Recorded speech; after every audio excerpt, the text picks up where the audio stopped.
she depends on the work that we do. She's going to be teaching this.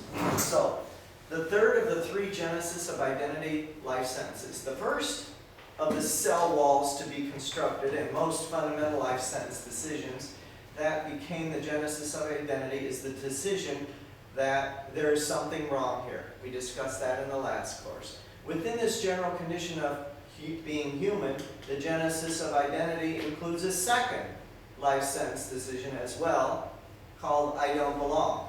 Now we're going to cover the third one. For every human being, their genesis of identity includes a third sentence passed on themselves in early adulthood, I'm on my own. I'm on my own. For every one of us, somewhere in early adulthood, something happens in which we have a shocking and sudden realization that unquestionably and forever, we are on our own. The sentence, I'm on my own, is almost always passed in moments of stress and vulnerability when we realize that there is no one we can rely on and no one is coming to save us. It's like, from here on, when it comes to having enough money to survive and to be successful, I'm on my own. Up until that moment, we always had someone, family or whomever, to fall back on. We now know with certainty that whatever safety net we may have had from our family or whomever is permanently gone. Given your certainty of no longer having someone to rely on, you know without question that if you're going to survive within these cell walls, you're going to have to make it on your own. If you look back in your life, in your case, that may not apply,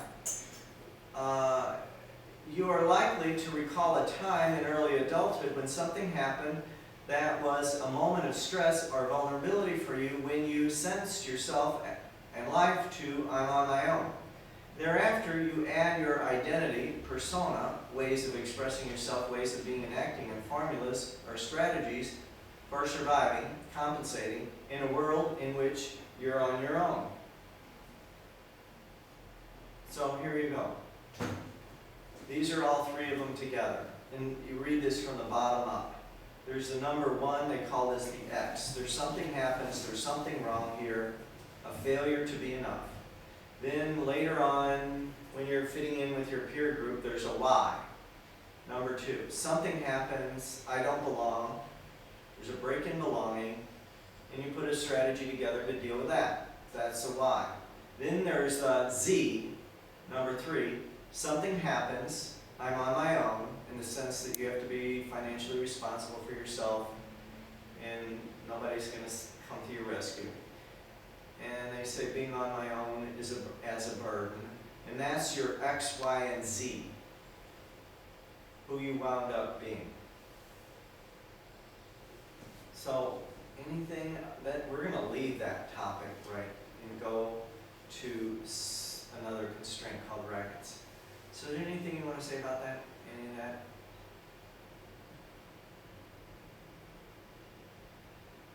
Anytime you want to go off record, I can turn the recording off and we can talk about stuff. Just point to that thing and I'll flip it off, okay? You ready for Rackets? This is big. This is really big. This is going to turn your world inside out, okay? It's a functional constraint. What is unwanted and yet persists in your life? Okay, look in your own life. Can you identify aspects of your life that are unwanted and yet persist? By unwanted and yet persist, we mean whatever is unwanted by you and yet is present in your life, either from time to time, or usually present in certain situations, are always present for you, even in the background. Now, I want you to get out something and write a persistent complaint. Now. Do you have something to write with, on? Did I not communicate clearly?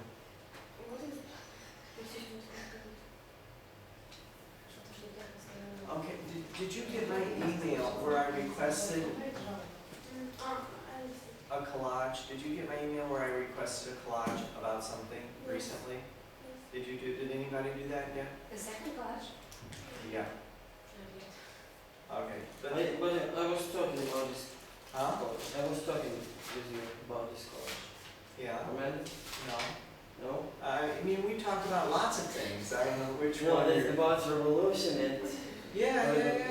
Yeah, you painted a mental picture, but I wanted a physical one. Okay.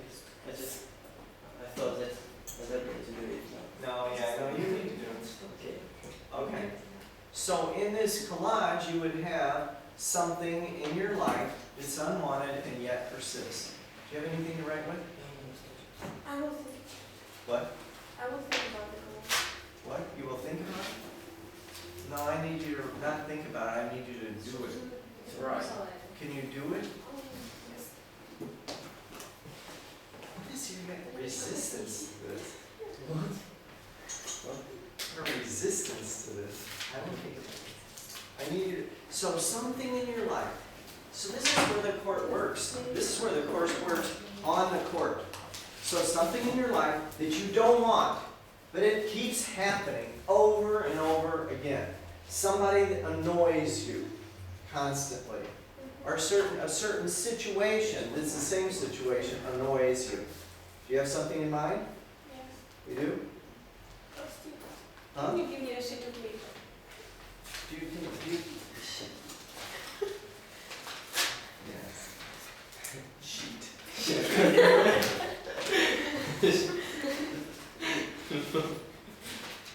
Okay. Напишите, пожалуйста. Будь ласка. Напишите. That's close to the same word, isn't it? Okay. I want to. Who wants to share something that's persistent and you don't want it, but it still persists? Who will tell me one thing? I told you once.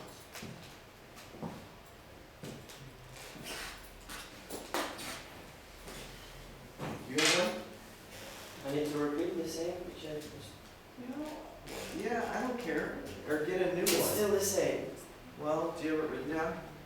No, like maybe. Something unwanted and it persists. Do you have it? Not all the time. It's No, but it's still, there's something that happens and you don't like that it happens and it keeps happening from time to time. Exactly. Do you have one of those? studying. Exactly. Yeah, you can pick studying. You have to study. Yeah. And you don't want to. Revolution. And you don't want to. There's other things you would rather do. No. Got it? Yeah. You have one? And it's about studying that we You don't have to tell me yet, but I just want to know if you have one. You have one? Okay. Now you have bunches and bunches of them. Trust me, they're all over the place. There's all kinds of things you don't want, and it keeps happening over and over again. Okay. Now, somebody pick one who would be okay if that it went away. There's this unwanted and persisting thing. Pick one. Tell me what it is, but tell me only if it would be okay with you if it disappeared, if it went away. Housework. Hard work. Housework. Cleaning and washing Housework. dishes. It will be great. You don't like housework. No. Okay, good. Will it be okay with you if that? Great. All right, good. We'll take housework. All right. We're gonna, and everybody take your thing, and we're gonna do this. We're gonna do this on it, and we'll do it specifically with her, but you're gonna be doing your own. Okay? All right. So you identified a persistent complaint. All right. So this is called a racket, functional constraint. One of the flawed mechanisms that constrains the being and action of any human being is what we call rackets. By the way, we inherited this way of being. We didn't put it together. It was here before you got born. So you didn't do this. It's not yours personally, but it does use you, though. Gangsters run rackets by setting up a front, like money-losing business, that makes the actual enterprise appear to be legitimate and justifiable, but which is a front kept in place only to conceal a payoff happening behind that front. the functional constraint we call a racket run by human beings functions somewhat like the rackets run by gangsters. By racket for a human being, we mean something happening in a person's life that is some sort of loss or struggle for that person, which loss or struggle looks unavoidable, and in that sense legitimate and justifiable, but which loss or struggle is actually kept in place only to conceal a payoff for that person. This, of course, makes the loss or struggle happening in the foreground in that person's life actually inauthentic. So can you see in your situation that your struggle looks unavoidable? Yes. Yes. Good. You can see your struggle looks unavoidable. Perfect. Yeah? Yeah, good. Okay, good. You're doing the course. The nature of rackets for human being. Whatever is in your life that is unwanted and yet persists is almost certainly part of a racket. By unwanted and yet persist, we mean whatever is unwanted by you and yet is present in your life, either from time to time, or usually present in certain situations, are always present for you, even if in the background. With a racket, the persistence of what is unwanted and yet persist appears legitimate and justifiable, especially in the face of your repeated complaints about it and your seemingly genuine attempts to fix it that have somehow always failed. The other two aspects of racket are the payoff for you, not evident to others, from what is unwanted and yet persist, and which keeps it persisting, and the cost to you, or to your effectiveness in life, or to the quality of your life of getting that payoff. What is unwanted and yet persists gives rise to persistent complaints. With what is unwanted and yet persists, there's almost always an associated persistent complaint about being some way, or about doing something, or having something that is also present from time to time, or usually present in certain situations, or always present for you, even if in the background. While a complaint is actually an interpretation, judgment, or opinion of life in which you say life should be some other way than it is, or that something is wrong with the way that it is, when you're running a racket, these persistent complaints don't occur as interpretations. They occur for you as statements of fact and the truth. For example, if you're persistently complaining to yourself or out loud about your team not being as motivated as they should be and not performing against the standards that you set, that complaint will be for you the truth, and you will continually gather evidence to validate your complaint. If you think about it, you will be able to find a personal example by looking at the people, issues, and situations in your work and your life that appear to you to be repeatedly difficult, problematic, and which thwart or frustrate your intentions. In those areas, see if you can identify a persistent complaint that you have taken to be the truth. You did that, right? Sometimes persistent complaints originate with us. Other times they come at us from someone else. It's harder to see that we're in racket mode when complaints that come at us, with complaints that come at us, because it looks like somebody else is the persistent complainer, and we just are innocent bystander. But under closer scrutiny, it turns out we too have complaints. Complaints about their complaints. Fixed ways of being in persistent complaints arise together as though one thing. With what is unwanted and yet persists, there is almost always a fixed way of being and persistent complaint that arise together as though one thing. This fixed way of being always arises in the background when the complaint is in the foreground. It is not that the complaint causes the fixed way of being, and it is not that the fixed way of being causes the complaint. Rather than a product of cause and effect, the relationship of the fixed way of being and the complaint and the persistent complaint is that they arise together as though one thing. The way of being and the persistent complaint arise together like the front of my hand and the back of my hand. You never get the front of the hand without the back of the hand, and the front of my hand doesn't cause the back of my hand. So with your complaint, what is the fixed way of being that's there? In other words, another way to say it is, what emotion is there? Huh? I don't know what emotions. Okay. Are you happy about it? No, dissatisfaction. What? Dissatisfaction. Dissatisfaction. Are you angry? Not angry. Mad? Tiredness. Tired. Dissatisfaction. Tired? Yes. Tired. After doing this. Tired and dissatisfied. Bored. Bored. Are you bored too? Yeah. Tired, dissatisfied, and bored. So when it comes time for you to do that thing, and you complain about it, the tiredness, dissatisfaction, and boredom arise all at the same time together as one thing. Yeah? Can you see that you have similar things with yours? Yeah, there's an emotional state or a point of view, some fixed way of being. Yes. Yes? Yeah? Okay, good. Running rackets leaves you being and acting predictably and repetitively. Running a racket has you acting in a predictable and repetitive manner, like always being frustrated, annoyed, suspicious, nice, or accommodating, etc.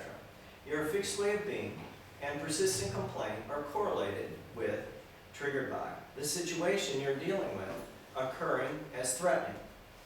In other words, when you're running a racket, i.e. when your racket is triggered, your opportunity set of ways of being is limited to one way of being. As a consequence of one's way of being fixed, one's perception, thinking, planning, and acting are constrained and shaped by that fixed way of being. For example, if you've been running a racket about your team being unmotivated on and off for years, and look back, you would see that you were being the same way every time you were complaining. Running rackets leaves you without a choice in who you're being. Whenever your fixed way of being is, whatever your fixed way of being is, it's not something that you have a choice over. It is just there. It shows up automatically when the complaint shows up. For example, if you hear yourself saying to yourself or out loud, "How many times do I have to tell them?" Or, "We already tried this and it didn't work." Or, "I'm going to have to do this myself again." That litany automatically arises with a fixed way of being. The loss and struggle associated with the fixed way of being and persistent complaint that make up the foreground of a racket are fundamentally inauthentic because it is kept in place only to conceal a payoff. Do you understand what that means? The payoffs of a racket. There are 4 fundamental payoffs to a racket. The one big payoff of running a racket is that a racket makes you right, and something or someone wrong.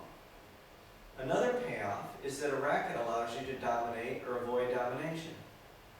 Or you can use a racket to justify yourself or your behavior, and moreover, invalidate someone else. Running a racket in some situations allows you to win and avoid losing. Ultimately, we are paid off by avoiding being responsible for whatever situation or person we are dealing with. Ultimately, avoid responsibility. The cost of a racket. The payoffs of a racket are only half the picture. With rackets, as in life, there's no free lunch. With every racket, along with the payoff, there are always costs.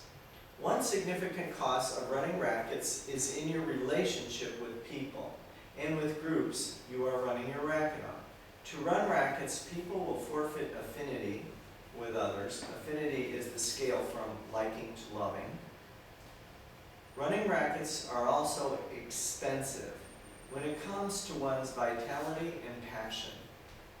And if you run a racket long enough and hard enough, it will cost you your health and well-being.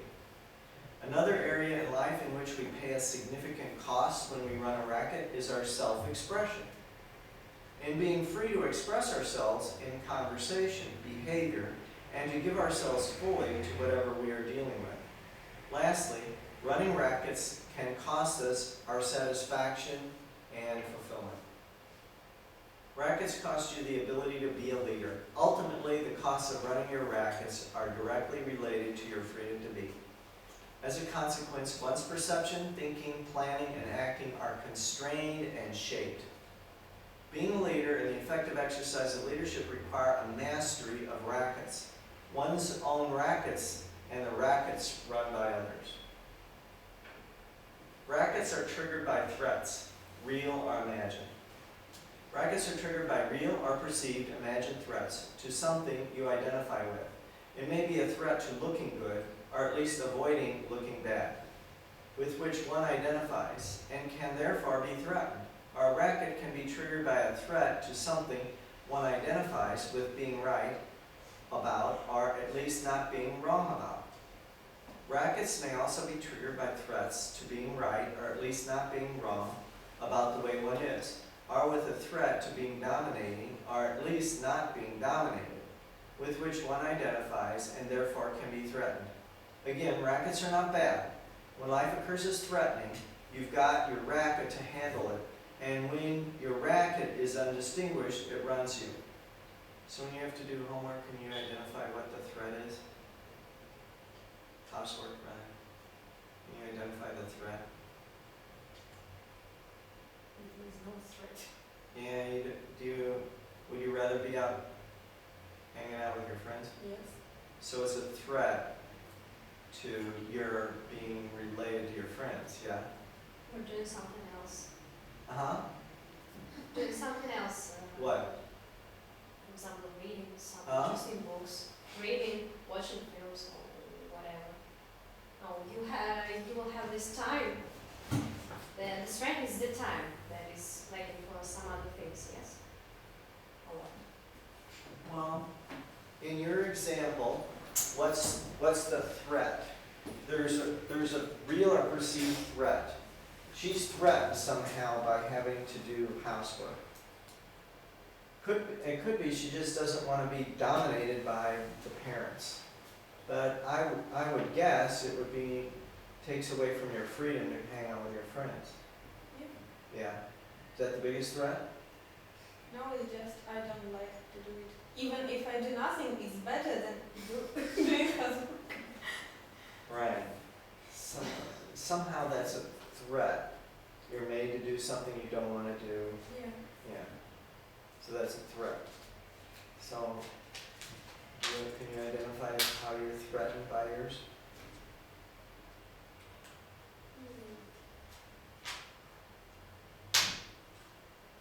What is your example? For example, this exhausting text that we need to read for our classes. There are sometimes we have such authors or such topics that are not easy for understanding. That's why you have to. They're not easy to understand. What? Some of these texts are what? Some texts are not easy to be understood. Right. And you have to spend more time for this. Yes. More time and more efforts. Right. How's that a threat? In what way is that a threat?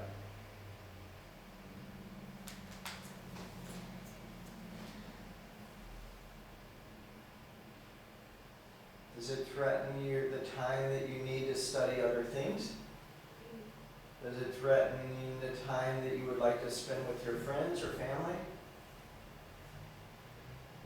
So we speak about the time. Yeah. I don't know. I'm asking you. You're the one that's threatened. Somehow it lands in your world. It occurs to you as a threat. It occurs to you as a threat somehow. And then you would have this persistent complaint about, it takes too long. And frustrated or mad or angry, something like that. Yeah. So the threat is, I mean, pretend like it's gonna take forever. And it's gonna take 3 days to do this one paragraph. How is that a threat to you? The time. The time that you would otherwise be using for what? For different things. It depends upon, well, For anything. yeah. And so it threatens everything, right? Is that right? Okay, it's a threat to everything else, because it looks like it's gonna just take way too long, and you won't be able to do your other homework, you won't be able to hang out with your friends. Yeah, it's a threat to everything. Yeah? Okay. Alright.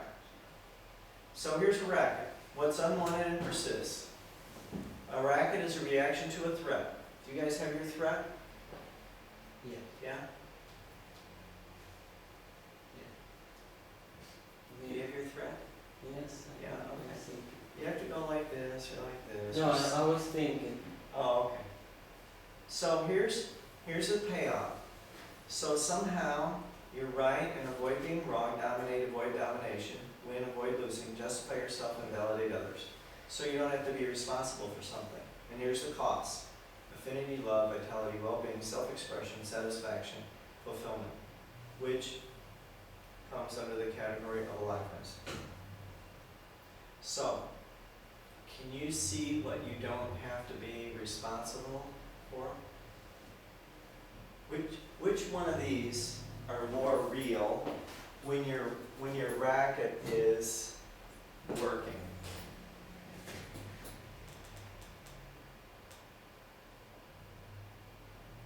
Maybe avoid being wrong. You're right. Is that yours? No, maybe about domination. Avoid the domination of Domination of parents. your parents, right? And then they're wrong, right? Mm-hmm. So you can invalidate them, or the mechanism can. It's not you personally. This is all automatic. You invalidate others, and it makes you right. That what? Why it makes me Huh? right? It doesn't make me right. Well, you're right. You get to be right somehow. That you shouldn't have to be made to do that, or it's not fair. Yeah. Yeah. So there's a right, and you avoid the domination. Do you see anything about win and avoid losing? Do you ever get in struggles? Win my free time. Win my free time. To win your free time. Yes. And avoid losing your free time. Okay, good. Now, here comes. Are you mapping yours on? Yeah? Okay, good. So, in your relationship with your parents, is there a lot of this when that mechanism is happening? Yes. You're present to your love for them? Yes, of course. You are? Yes. Really? Yes. You feel affinity for them while What is you're affinity? complaining. What Love, is it's like love, and it's Of like course, this. I love them in every Of course you love them, but in the moment are you present to it when they say, okay, Elena, it's time to do the housework? Are you like, oh, I love you? Yes, I do this because I love them. It's just I said that housework is my complaint, but it's not what I'm not doing. I'm doing it. I understand you do it. So I do it because I love them. If I didn't feel the same, I will close the door and say I will Right. go to walk with my friends. I understand that you do it because you love them, but are you present to your love for them in the moment when you really want to go do something else? In my case, it is. Okay. So, does this cost you any satisfaction or fulfillment when you're running this, when you're complaining about? Inside of me, there is no satisfaction with the situation. So, tired, dissatisfied, and bored Yeah. is there. So, when you're tired, dissatisfied, and bored, are you satisfied and fulfilled? No. No. Are you self-expressed? If I saw you, I would see you. right? So you're not vital. And I bet you if we talked about this long enough, when you're tired and there's not a whole lot of love, I know you love them, but there's not a whole lot of love in that moment, present, right? It's not expressed, maybe. Yeah, right, it hasn't gone away, exactly. It's in there somewhere, but you're not present to it in the moment. Okay, good. So that is a cost of a racket, and it's in the area of alignments. And it's so that, can you say what you don't have to be responsible for? There's a payoff. You don't have to be responsible, but for what? What would you not have to be responsible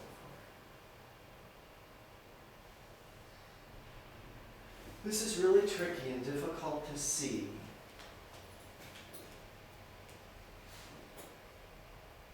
In my situation, Yeah. I'm not responsible. Yeah. For my state, I'm not. Huh? Maybe for my state, in that moment, I'm not responsible for it. You don't have to be responsible for your state of mind, Yes. your attitude. In that moment, maybe I'm not. Okay. Yeah, exactly. Well, there's something, right? I came home from a course, and I live with another couple that I rented them some rooms in my house, and they have a cat, and I like them. And I wanted them to stay with me because I like them. So, I talked to them about their cat, and they say, oh, their cat won't ruin the carpets. They won't be a problem at all. I come back from this course, and the cat went to the bathroom in the corner and ruined the carpet. I was furious, right? I was like, I knew that cats, you can't trust cats inside. I know, right? And then I wanted to dominate them. It's like, you guys ruined my house. And I'm gonna, they're awful people now, so there's no affinity or love for them. I'm just really angry, right? By the time I reach, there's no satisfaction or fulfillment. By the time I reach my bedroom, I see that I knew from the very beginning that cats make mistakes. All pets make mistakes. I knew. But there was what I wanted. I wanted them to live in the house, so I purposely. Cat makes mistakes. Huh? What? Cat makes mistakes. Cats makes mistakes, yeah. They pee on the carpet. Not only the carpet. I have a cat. Yeah, not all the time, and not everywhere, but it only takes one time, yeah? And so I have to rip the carpet out and replace it. And this carpet matches all the rest of the carpet in the whole house, and there isn't any more.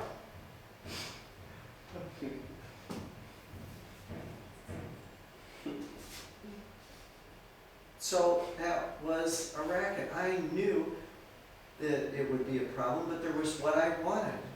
I just wanted, them to be around. And I what I didn't have to be responsible for is I knew what could happen. I knew, but I just kept that from myself. So then when it happened, I was upset. Cost of likeness. I was right. They were wrong. I don't have to be responsible for what I know about what can happen with animals inside. Yeah, can you see that? So how much of your life is colored and shaped by something is wrong here, I don't belong, I'm on my own? How did you decide to be in each of the above? Racket, a functional constraint. So in this part you would write a letter to someone. You can do this if you want.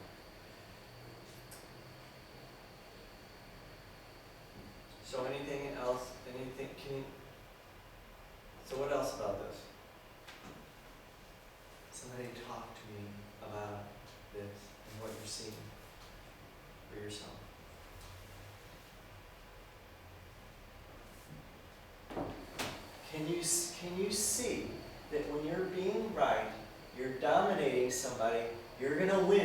and you're right about it, you can't lead anybody and make them wrong. If you make whoever you make wrong, if somebody's wrong about something, you forfeited your ability, it costs you your relationship. Where is that? It's not in here. But your relationship, it's all relationship. It costs you your relationship. And it's impossible to impact anything. Time is frozen. As long as you're running a racket, nothing's going to move. Nobody's enrollable. There's the future. The future is chewed up. There's no possibility, there's no fulfilling the concerns of the parties involved. All that's gone. What are you breaking the equipment? Chairs? Can you see that? Yeah. And human beings, we run rackets all the time. We're up anytime something in the way that's supposed to be, we're complaining about something. What we need to do with this? Huh? What we have to do with this? Nothing, just notice that when you do. Just realize it. Yeah, you realize it. And then you'll have a choice. You can give it up and pretend to be happy about cleaning the house for however long it takes. You know, you can just give it up. Or you can continue to run the racket and it will just cost you all of this stuff. They're not wrong. It's just a possible way of being. But for the most part, we inherit this like it's really the way it is. And we're stuck with it, and we're helpless about it. And we can't do anything except for run this racket. But it's a way of being that we inherited that's automatic. Yeah, you We have- run rackets on lots of things, huh? You have such example, yeah? Huh? For example, you are running this course, and you is the owner of the racket, yes? But then your family is there in the United States. Maybe you lose some satisfaction about it. Yeah, but only if I run a racket on it. Only if I start saying, oh man, I really didn't want to do this. What was I thinking? This is a bad idea. Right? Then I would be running a racket.